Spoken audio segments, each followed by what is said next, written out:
చేశారు. గుడివాడ ఏఎన్ఆర్ కాలేజీకి 2 కోట్లు విరాళమిస్తున్నట్లు వెల్లడించారు. అక్కినేని నాగార్జున కృష్ణా జిల్లా గుడివాడలో ఏఎన్ఆర్ కళాశాల వజ్రోత్సవ కార్యక్రమం ఇవాళ జరిగింది. అయితే ఈ కార్యక్రమానికి ప్రత్యేక ఆహ్వానితుడిగా అక్కినేని నాగార్జున హాజరయ్యారు. ఈ సందర్భంగా ఏఎన్ఆర్ కళాశాలలో రూసా భవనాన్ని నాగార్జున ప్రారంభించారు. అనంతరం నిర్వహించిన కార్యక్రమంలో అక్కినేని నాగార్జున మాట్లాడారు.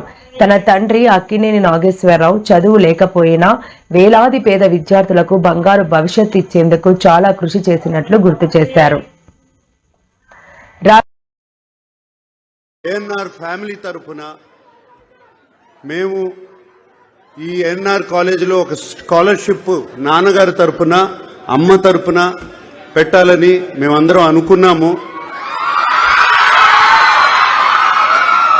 దానికోసం మేము 2 కోట్ల రూపాయలు అంటే 2 crore rupees ఇవ్వాలని, దాని ఫార్మాలిటీస్ అన్ని ఏఎన్ఆర్ మేనేజ్మెంట్ తో మాట్లాడి అది ఎలా చేయాలి అని ఇమీడియట్ గా చేద్దామని